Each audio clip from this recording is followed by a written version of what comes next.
For Dukascopy TV, I'm Alex Isat with this edition of the Weekly Wrap-Up. Joining me for a review of the past week is Alasdair Macleod, Head of Research at GoldMoney. What do you think were the biggest market movers this week? I think without a doubt the big market mover this week was the growing realization that the major advanced economies are heading for recession, and everything else, if you like, follows from that analysis. Abenomics is not working in Japan. That is apparent. The Eurozone is tipping back again into recession, not helped by the sanctions against Russia. And the US and UK are seeing some limited recovery in capital spending, and that's leading to a slight pickup in employment. But actually, it's not that great. And if you apply the right deflator in the US in particular, you would end up with a larger deflator and therefore less growth and probably even negative growth. So, all in all, I think there's a growing realization that the world is not really a very happy place as far as the advanced economies are concerned. Should we be overly concerned about the Eurozone?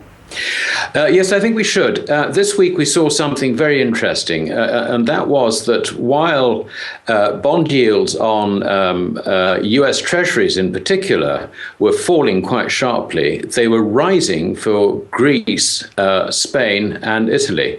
Now, this indicates to me that there are worries coming back into the market about the long-term survivability of these economies and the survivability of governments who basically haven't tackled their borrowing problems since the Lehman crisis. So that ghost, I'm afraid, is coming back to haunt us. Is the economy still balanced on geopolitical tensions? Well, it's an interesting question. I think I would say that, thank goodness, Russia didn't overreact to Western sanctions. And it's because there has really been no substantive reaction from Russia, and also China over the various territorial disputes in the South China Sea. Both those major countries have chosen not to react significantly. And so on that basis, we've managed to preserve some sort of geopolitical stability. But it is a fragile situation. Finally, what do you think our viewers should look out for next week? Well, I think I'd go back to bonds. Watch those bond yields. And if the bond yields for some of the weaker Eurozone countries continue to rise against the trend, then that, I think, is very worrying on the level I've just described.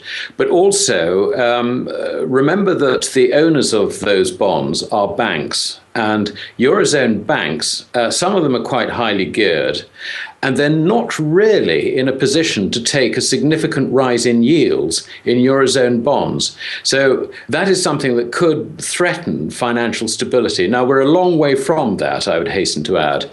Thank you, Alasdair. For more in-depth analysis of what's making the financial news, be sure to check in with Dukascopy TV. Goodbye for now.